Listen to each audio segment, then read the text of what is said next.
I'm Tim Mackey from the Bible Project, and today's verse of the day comes from John chapter 20, verse 29, where Jesus says to Thomas, "Because you have seen me, have you believed? Blessed are those who have not seen and have believed." This is a well-known story where Jesus is talking to his disciples after he's raised from the dead. This is post-Easter. And Thomas has heard from the other disciples that Jesus is alive, and he really struggles to trust whether that's true. And so Jesus here is naming that not needing to see him and yet still trusting that is a very precious thing.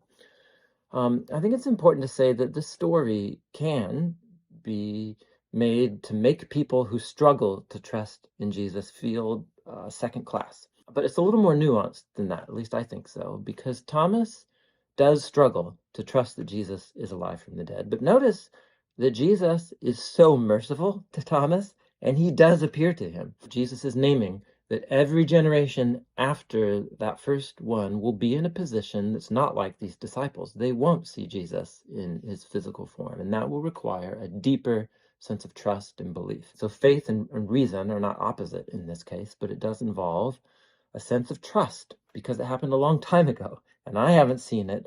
I'm trusting the testimony of others, and that's not a bad thing because it forces us to ask, if I'm not trusting in Jesus, what else? What am I trusting in?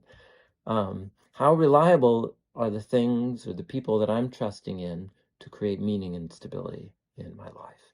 And so that's a question nobody can answer for you today. But I do think Jesus's words to Thomas can invite us into greater self-awareness as to whatever it is we're trusting in to give our lives direction and purpose. And so let's let Jesus's words challenge us to become more aware of who we are trusting in and invite us into a greater trust in Jesus today.